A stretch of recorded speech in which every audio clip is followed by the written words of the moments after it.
America loves to talk about hard work and opportunity. But here's a question.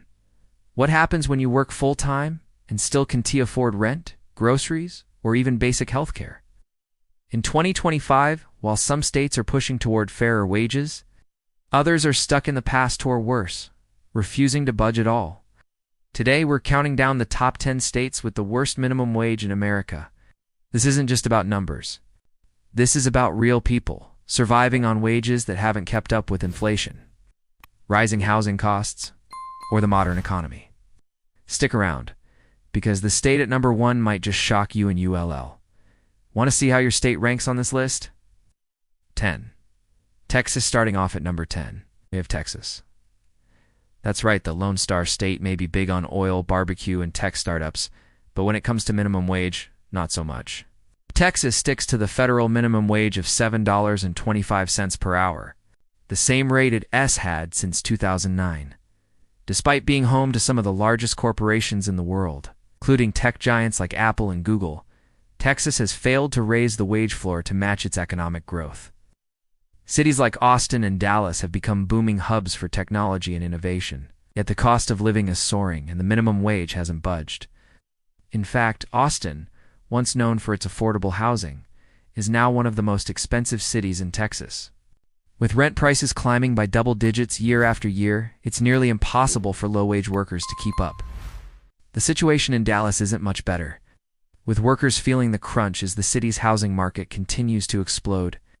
In 2025, the state's refusal to raise its minimum wage creates a growing divide between the tech-savvy elites and the working class. For a state with some of the largest corporations in America, Texas is lagging behind when it comes to paying its workers a living wage. This lack of action from state lawmakers, despite Texas being one of the wealthiest states in the country, has led many to question how much longer the state can remain the land of opportunity for all, when so many are struggling to make ends meet. 9. Indiana. Coming in at number 9 is Indiana, another state clinging to the outdated federal minimum.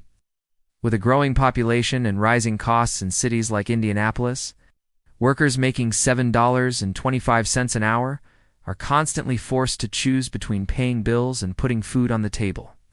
The situation has only worsened in recent years, as Indiana's cost of living has steadily increased, particularly in urban areas.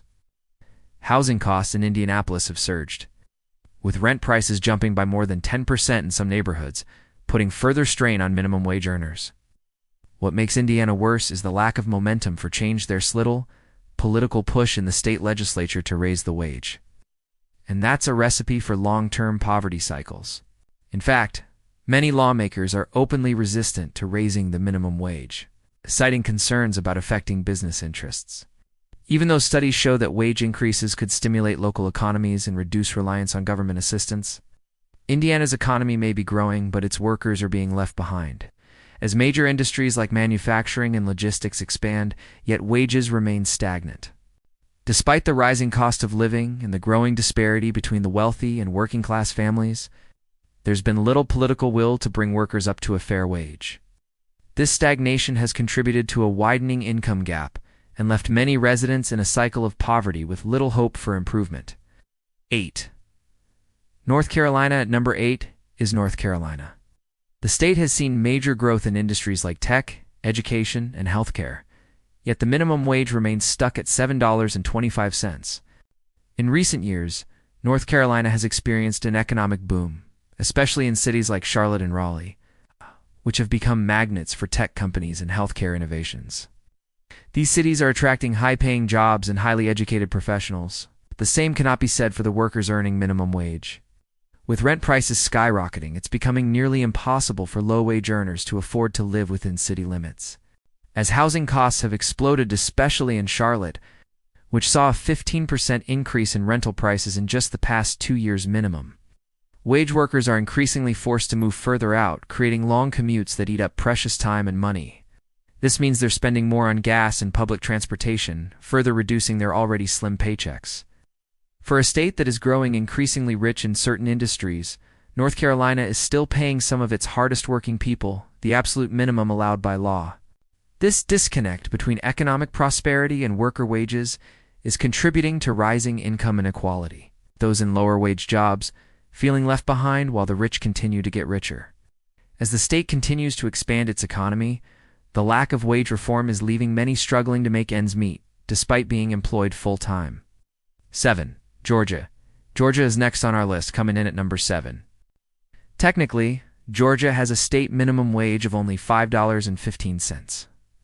But here, as the catch-it docent T apply, unless you not covered by the Federal Fair Labor Standards Act. So, most workers fall under the federal minimum of $7.25 anyway. While that may seem like a small distinction, the fact that the state's official minimum wage rate is lower than the federal standard sends a strong message about Georgia's stance on worker compensation. In fact, many workers, especially those in the service industry or agricultural sectors, are often paid just the federal minimum, despite the official state wage being lower. Despite the economic boom in cities like Atlanta, where the tech industry and film production are rapidly expanding, the working class is still struggling to make ends meet. Rent prices in Atlanta, for example, have increased by more than 20% over the last few years, making it even harder for low-wage earners to afford living in the city.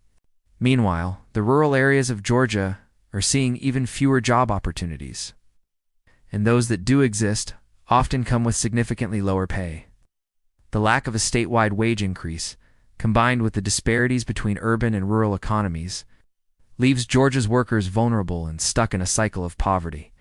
While the state's overall economic growth may be booming, it's clear that the benefits are on trickling down to the people who need it the most.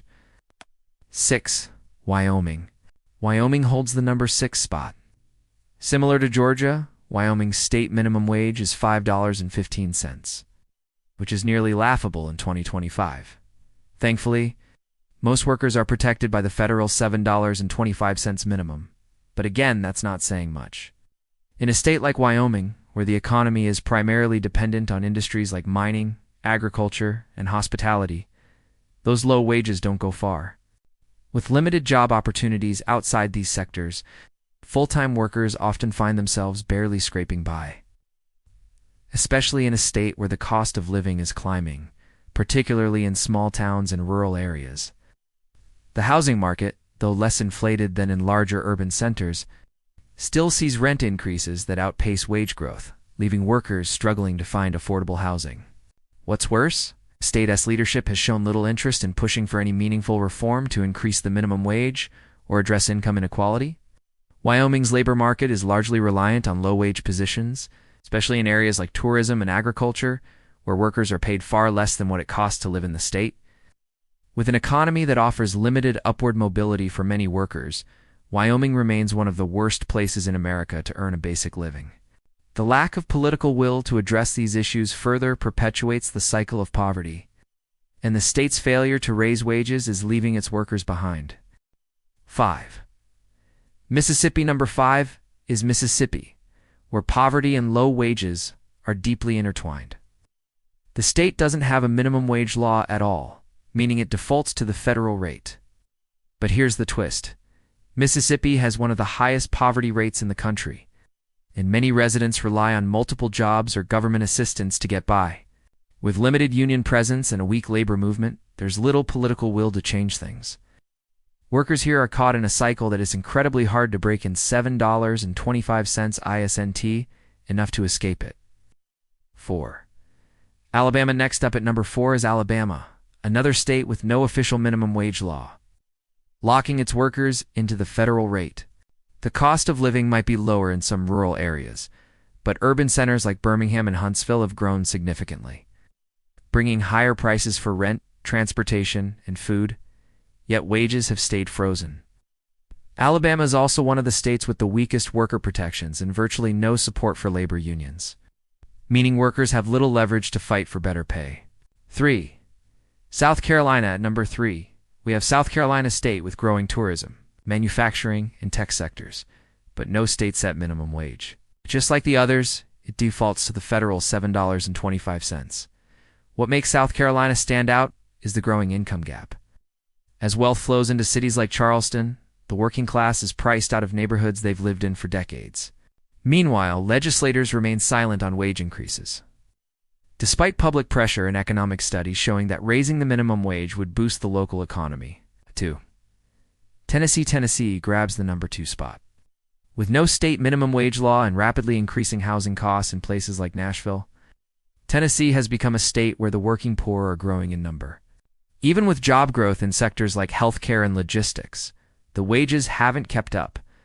Add to that a political climate that resists wage reform, and you've got a recipe for worker burnout, high turnover, and rising homelessness.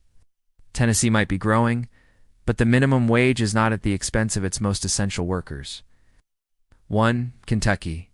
And at number 1, the state with the worst minimum wage situation in America for 2025 is Kentucky.